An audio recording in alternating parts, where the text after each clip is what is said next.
Okay ஆகட்டும் தாய்.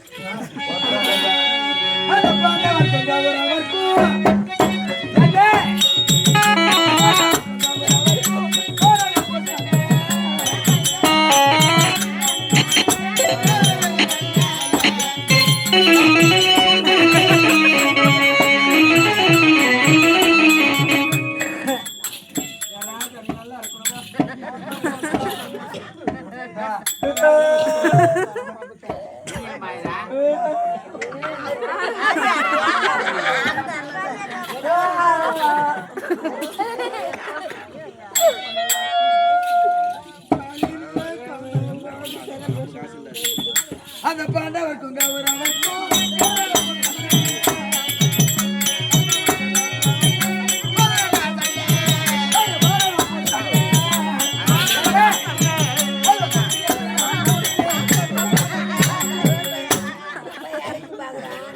பாண்டவர்க்கும் கௌரவருக்கும் சண்டை உரைக்கின்றீர்களே, பாண்டவர்கள் என்றால் யார், கௌரவர் என்றால் யாரம்மா? பாண்டவர் என்றால் யாரு கேட்கிறியா?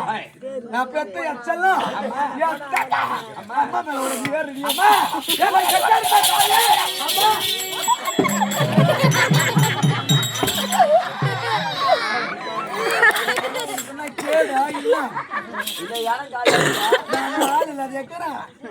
வீட்டுல என் புருஷன் இல்லை எனக்கு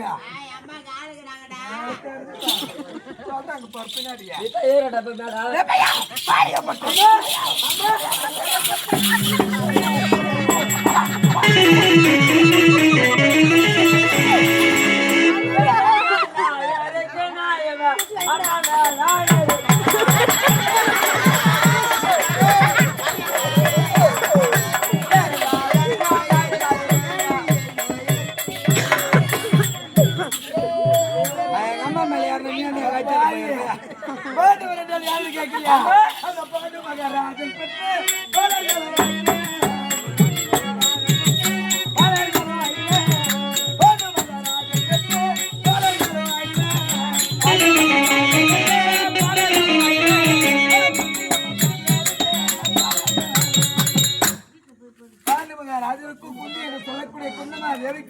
பிள்ளையாக உதித்தவர்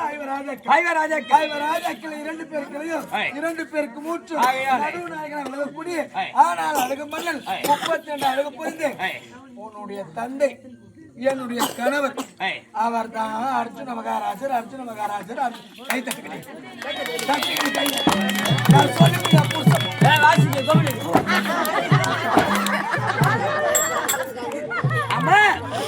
என்னுடைய தந்தை அர்ஜுன பெருமான் என்று நீங்கள் உரைக்கிறீர்கள் அல்லவா? சபாஷ்.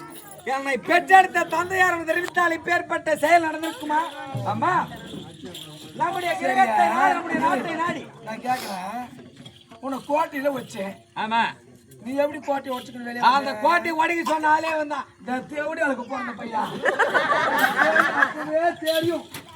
இவன் தான் யாருக்கு அவன் 4 எலும்பு போட்டு இருக்காங்க, 4 கிலோ கறி வச்சுக்கினேன்.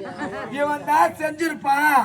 அவன் தாடியா அவன் பேசிருப்பான். சாப்பிடாடி போற போக போற பாய் எனக்கு தெரியாது. இவனை பத்திய இவன் மூஞ்சி பார்த்தா பேடுற கூட ஏற்க அப்படிக்கிற அந்த பாடி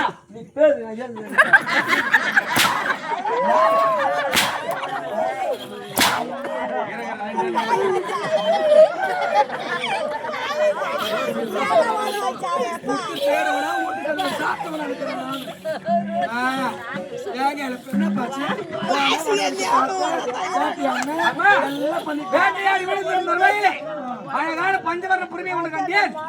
அந்த பஞ்சவர்ண புறமையை பிடித்து அது மீது ஏறி சவாரி செய்தேன். அதன் மீது ஒரு வீரப்பட்டயம் யாரோ ஒருவர் அஸ்தினாபுரத்துக்கு வந்தான். அஸ்தினாபுரமா? என்னடா சொல்ற பையன் குண்டு காலுக்கு பெருத்தால் ஒரு வீரப்பட்டயம். அந்த வீரப்பட்டயத்தில் எண்ணம் இருந்தது தெரியுமா? சைலண்டா இருக்கணும். இதுக்கப்புறம்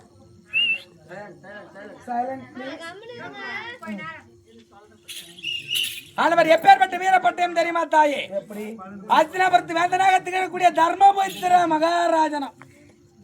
தர்மபுத்திர மகாராஜரா? ஆண்டவருக்கு பிரம்மகத்தி தோஷம் பிடித்திருக்கிறது. அந்த பிரம்மகத்தி தோஷம் நீங்க வேண்டும் என்றால் பஞ்சவர்ண புறவியை கொண்டு வந்து பூஜை புனஸ்காரம் செய்து நாட்டில் மீது ஏவ விடுகிறார். எதற்காக? பொன் பொருள் திரவியத்தை திரட்டி வருவதற்காக. அதற்காக அதை கொண்டு வந்து அதை பார்ப்பவர்கள் என்ன செய்ய வேண்டும்? அந்த பஞ்சவர்ண புறவைக்கு பூஜை புனஸ்காரம் செய்து ஆண்டவர்களால் எந்த பொன்பொருள் கொடுத்து அனுப்ப வேண்டும். அப்படி கொடுத்து அனுப்பாமல் அதை பிடித்தாலோ பிடித்து கட்டினாலோ நீ பணம் திறம் துண்டிக்கப்படும் நிலையிடும். அதுல எதனா எழுதிக்குது, நீ என்ன பண்ண? அந்த புறவியை பிடித்து நம்முடைய அரண்மனையிலே கட்டினேன். அதை தேடி ஒருவர் வந்தார். ஆண்டவருக்கும் எனக்கும் பெருத்த வித்தகலம். என் புள்ளிக்கு எதனா ஆயிடுச்சா? எனக்கு ஒன்றும் ஆகவில்லை தாயே. அங்க வந்தார் அல்லவா, சின்ன கீழே கூட படக்கூடாது. காவல் வேலை சார் பாடு செத்தா கூட எனக்கு காவல் இல்லை. ஆனா என் புள்ளிக்கு எந்த ஒரு கோயில் ராஜா அது வேண்டிய ராடிகள் அடிக்கிற பாரு.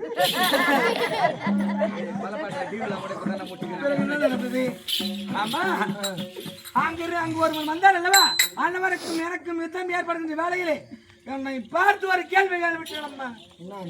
அம்மா, நாடு என்ன நகரம் என்ன, பெற்றெடுத்த தாய் தந்தை யார் என்று கேட்க அழைத்து முறைத்து விட்டேன்.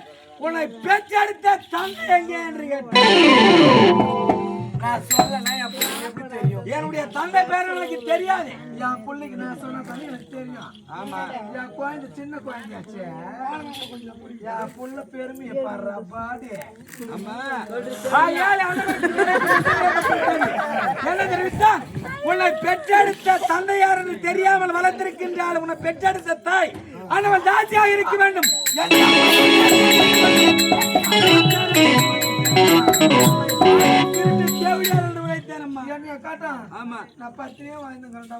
ஆகையாலே என்ன செய்தேன்?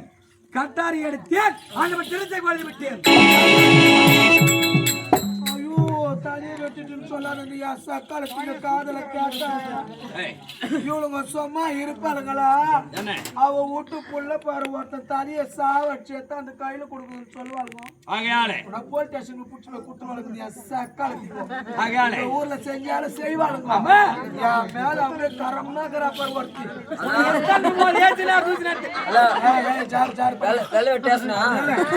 என்ன சொல்லுங்க, சக்காலத்துக்கு தெரியாது. அந்த தலையை எட்டா என் வாய் நல்லா வெத்தலை பார்க்க போட்டு கொழ கொழ கொழ கொழ போட்டு அந்த தலை மேல 3 வாட்டி நான் காரி துப்புறேன். தலையில வரைக்கும் வேண்டாம். அப்படியே